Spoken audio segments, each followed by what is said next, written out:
अस्सलाम वालेकुम। साल 1993 में इसराइल और पैलेस्टाइन पीस एग्रीमेंट्स के बहुत करीब आ गए थे, लेकिन फिर ऐसा क्या हुआ कि अब तक इन दोनों में वॉर खत्म ही नहीं हो रही। दोस्तों, इसको समझने के लिए मुझे और आपको हिस्ट्री में जाना पड़ेगा, और जब हम हिस्ट्री में जाएंगे तो हमें पता चलेगा कि 1000 साल पहले क्रूसेड्स में क्रिश्चियंस ने ज्यूस को भारी मैसिव रेशियो में मर्डर किया। दोस्तों, क्रिश्चियंस की आइडियोलॉजी के अकॉर्डिंग ज्यूस असैसिनेटर हैं जीसस क्राइस्ट के, जिनको रिलीजियस और एथनिसिटी बेसिस पर भी टारगेट किया गया। ज्यूस के साथ हिस्ट्री में बहुत जुल्म हुआ, तो ये इनकलाबी जज्बा बेदार किया जाता है।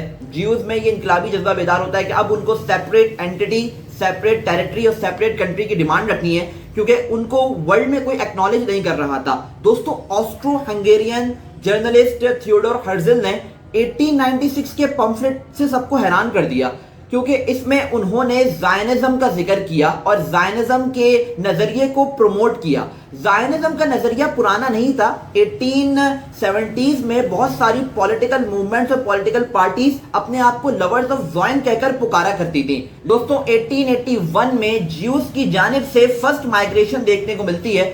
ज्यूस ट्राइब्स की फॉर्म में पैलेस्टाइन के टेरिटरीज में आकर फैल जाते हैं। दोस्तों, उस वक्त ना तो कोई इसराइल था, ना वेस्ट बैंक था और ना गाजा था, बल्कि सब कुछ पैलेस्टाइन ही था, जो कि ऑटोमन एम्पायर के सर्विलियंस में, ऑटोमन एम्पायर के अंडर में था। और ऑटोमन एम्पायर के सर्विलियंस में ज्यूस, क्रिश्चियंस, हिंदूस और सारे रिलीजियस एथनिसिटीज सब मिलकर रहा करते थे। साल 1915 में वर्ल्ड वॉर 1 में जब ब्रिटिश, फ्रेंच, अरब रेवोल्यूशनरीज ऑटोमन एम्पायर के अगेंस्ट फाइट कर रही थी, तभी ब्रिटिश ने चालाकी के साथ अरब से एग्रीमेंट डील कर ली, जिसको मैकमहन हुसैन कॉरेस्पॉन्डेंस कहा जाता है। और दूसरी तरफ ज्यूस के साथ भी एक डील कर ली, जिसको बेल्फोर डिक्लेरेशन कहा जाता है। दोस्तों, ब्रिटिश ने चालाकी के साथ अरब को कहा कि हम आपको पैलेस्टाइन एरिया दे देंगे, और ज्यूस को कहा कि उनको नई एंटिटी और नई कंट्री बनाने में मदद करेंगे पैलेस्टाइन के करीब। लेकिन साथ में ही ब्रिटिश ने बहुत ही चालाकी के साथ फ्रेंच के साथ डील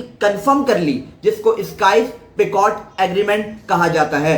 दोस्तों, ये ब्रिटिश इतने चालाक थे कि जब वर्ल्ड वॉर 1 में ऑटोमन एम्पायर हारा, तो मिडिल ईस्ट का एरिया फ्रेंच और ब्रिटिश ने आधा आधा बांट लिया, और पैलेस्टाइन को भी इन्होंने अपने कंट्रोल में ले लिया। और दूसरी तरफ जहां हिटलर जर्मनी में ज्यूस को भारी मैसिव रेशियो में मर्डर कर रहा था, उसी दौरान ज्यूस ने रेफ्यूजी लेना शुरू करी अमेरिका में और पैलेस्टाइन में आकर। इस रेफ्यूजी के बाद ऐसा क्या हुआ दोस्तों, कि इसराइल तक बात जहां पहुंची, यही आगाज होता है इसराइल नेशनलिस्ट मूवमेंट का। दोस्तों, ये मूवमेंट ही इसराइल को सेपरेट कंट्री की तरफ लेके जाती है। यही वो मौका होता है कि पैलेस्टीनियंस भी अपनी सेपरेट एंटिटी की डिमांड कर रहे होते हैं। दोनों तरफ से शोर का गलबा होता है। दोस्तों, ब्रिटिश बड़ी चालाकी के साथ साइडलाइन हो जाते हैं, और पैलेस्टाइन और इसराइल के अंदर जो कॉन्फ्लिक्ट है, ये केस जो है वो यूनाइटेड नेशंस को प्रोसीड कर देते हैं। यूनाइटेड नेशंस दोनों में एक एग्रीमेंट बनाती है, डिवीजन एग्रीमेंट, जिसमें टेरिटरी डिवीजन की जाती है। इस टेरिटरी डिवीजन में 55% जो हिस्सा है वो ज्यूस को दिया जाता है, और 45% जो है वो अरब को दे दिया जाता है। दोस्तों, यही वो मौका होता है कि ज्यूस इसको खुशी खुशी एक्नॉलेज करते हैं और अपनी कंट्री का नेम इसराइल रख लेते हैं। लेकिन पास की दूसरी अरब countries like Jordan, Lebanon, Syria इस प्लान को एक्नॉलेज नहीं करते, और इसी से आगाज होता है 1948 की वॉर का। अगर आप देखना चाहते हैं कि 1948 की वॉर के बाद इसराइल ने पैलेस्टाइन की डिफरेंट टेरिटरीज पर किस तरह कब्जा किया, तो इसको प्रोसीड करने के लिए आपको करनी होगी मेरी मदद, ताकि मैं इसका पार्ट 2 बना सकूं, और आपको देने होंगे मुझे like, share and subscribe. Thank you.